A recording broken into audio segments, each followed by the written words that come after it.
Middle east में छिड़ी जंग की तपिश अब भारतीय रसोई घरों तक पहुंचने लगी है। युद्ध के कारण सप्लाई चेन में आई बाधा ने देश में एलपीजी की भारी किल्लत पैदा कर दी है।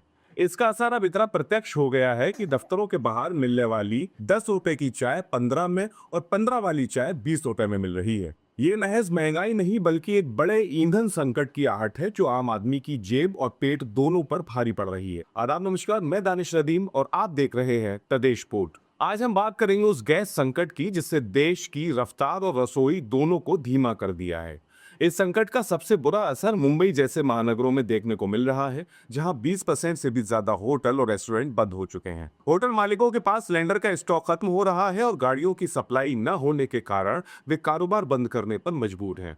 व्यापारियों की सबसे बड़ी चिंता यह है कि अगर वे दाम बढ़ाते हैं तो ग्राहकों की संख्या 25% तक गिर जाएगी, जिसे इलास्टिक डिमांड कहा जाता है। इसके अलावा होटल मालिकों को इस बात की भी फिक्र है कि वे अपने स्टाफ और उन जरूरतमंदों का पेट कैसे भरेंगे जो रोजमर्रा के भोजन के लिए उन पर निर्भर हैं। देश के बाकी हिस्सों में भी हालात कुछ अलग नहीं है। बिहार के औरंगाबाद से लेकर मध्य प्रदेश की राजधानी भोपाल और उत्तर प्रदेश के गोंडा औरैया तक गैस एजेंसियों के बाहर सिलेंडरों के लिए लंबी कतारें लगी हुई हैं। महाराष्ट्र के अकोला में ऑटो रिक्शा भी गैस पंपों के बाहर घंटों कतारों में खड़े नजर आ रहे हैं। इस बीच उत्तर प्रदेश के झांसी में तो अपराध की एक अजीब घटना सामने आई है, जहां 18 लाख की कीमत के 524 सिलेंडरों से लदा एक ट्रक ही चोरी हो गया।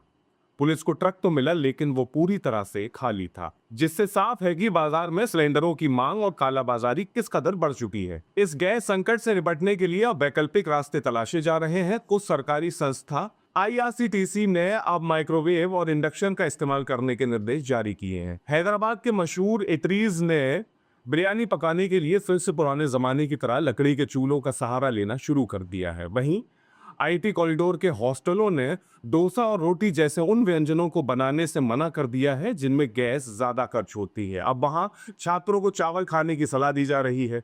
छत्तीसगढ़ के रायपुर में तो प्रशासन ने कालाबाजारी के खिलाफ सख्त चेतावनी दी है और तेल कंपनियों को सप्लाई बनाए रखने के निर्देश दिए हैं। हालांकि गैस उत्पादक और डिस्ट्रीब्यूटर्स लोगों से पैनिक ना करने की अपील कर रहे हैं। विशेषज्ञों का कहना है कि सरकार के पास फिलहाल पर्याप्त स्टॉक है, लेकिन अगर युद्ध लंबा चला तो स्थिति वाकई चुनौतीपूर्ण हो सकती है। फिलहाल स्थिति को नियंत्रित करने के लिए कुछ कड़े नियम लागू किए गए हैं, जैसे कि अब एक घरेलू सिलेंडर मिलने के कम से कम 25 दिन बाद ही दूसरा सिलेंडर बुक किया जा सकेगा। कमर्शियल यूनिट्स के मुकाबले घरेलू सप्लाई को प्राथमिकता दी जा रही है, लेकिन यह संकट कब तक टलेगा इसका फिलहाल किसी के पास पुख्ता जवाब नहीं है। अगर आपको ये विश्लेषण अच्छा लगा हो तो वीडियो को लाइक कीजिए, वीडियो को शेयर कीजिए और साथ ही साथ हमारे साथ जुड़े रहने के लिए द देश बोर्ड को सब्सक्राइब करें। अपना बहुत ख्याल रखें। बहुत शुक्रिया। जय हिंद।